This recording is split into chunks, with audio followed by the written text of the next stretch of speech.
Japanese Latin Americans were used in 2 hostage exchanges with Japan. Following the war, the remaining Japanese Latin Americans were declared illegal aliens and were ordered to leave the United States. Many had hoped to return to their homes in Latin America but were denied re-entry.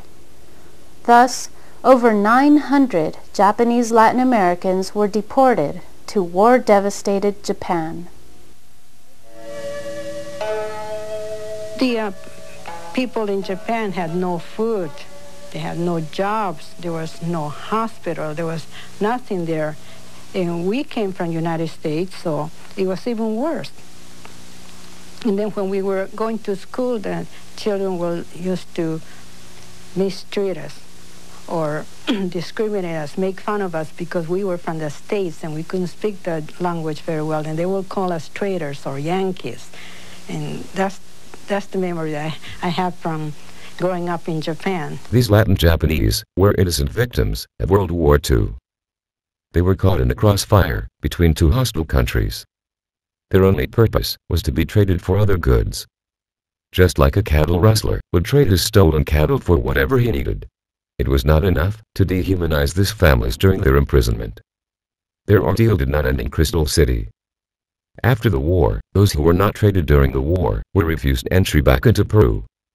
Some suffered an unknown fate, as Spanish-speaking Japanese being deported to a devastated Japan. A few ended up in New Jersey. The Civil Liberties Act of 1988 finally provided compensation for Japanese Americans for all the hardship they suffered by losing all their belongings, including automobiles, homes, farms, ranches, businesses, and friends. The Reagan administration felt that $20,000 should cover all that.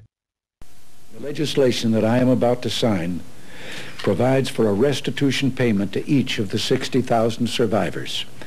Surviving Japanese Americans of the 120,000 who were relocated or detained. Yet no payment can make up for those lost years. But what about the Japanese from Latin America? Well, they didn't qualify for a single penny because they were not U.S. citizens. Somehow they ended up in our country. You have people in the very same situation who were living side by side behind the same barbed wire fences, under the same guard tower. But even worse, these people weren't even of this country. They were brought to these foreign lands, and they have been denied redress while redress is being given to Japanese Americans.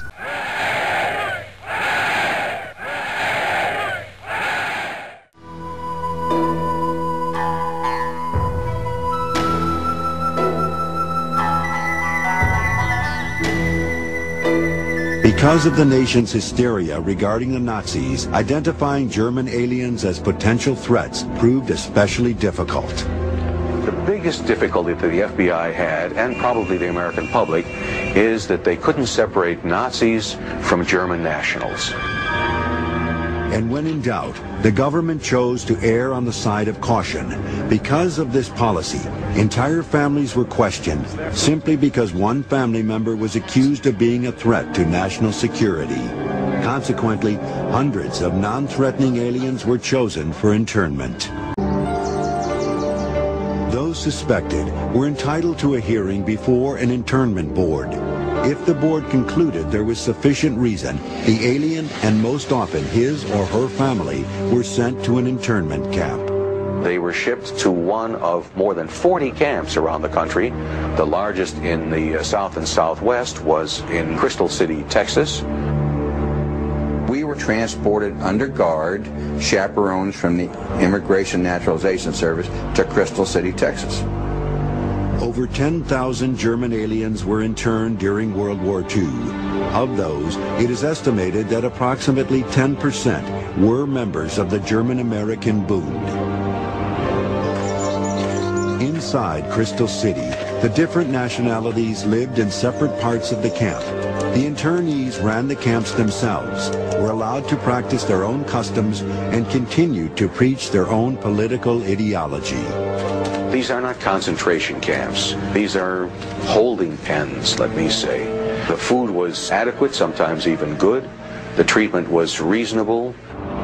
The people that were there were people that treated us with great respect and a lot of dignity, and particularly us children.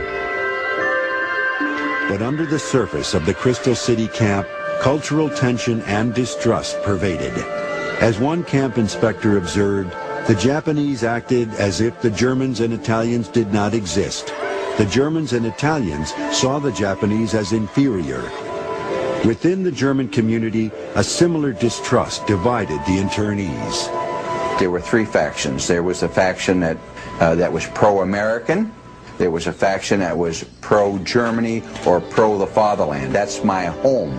That's where I come from. That's where my parents, my brothers and sisters are. And then there was a faction that was for the Third Reich, that was pro-Hitler, pro-Third Reich. When former Bund leader Fritz Kuhn arrived at Crystal City after completing his incarceration for embezzling Bund funds, he continued his crusade of Nazism. Even though the Nazis were a small number in every camp, the population found themselves vulnerable.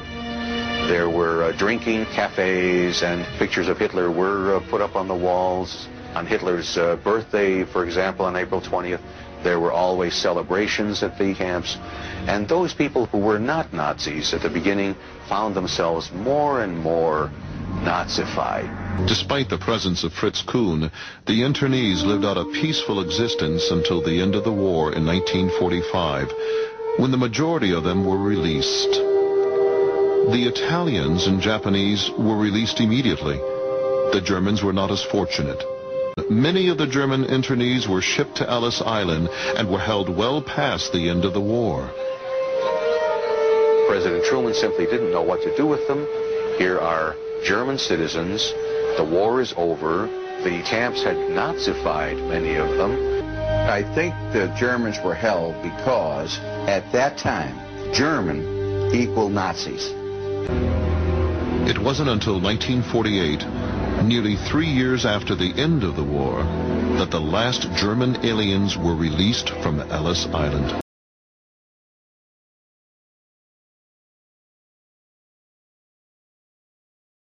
Why was it that the Latin Japanese were treated less than human, while the Germans were welcomed with respect from their captives?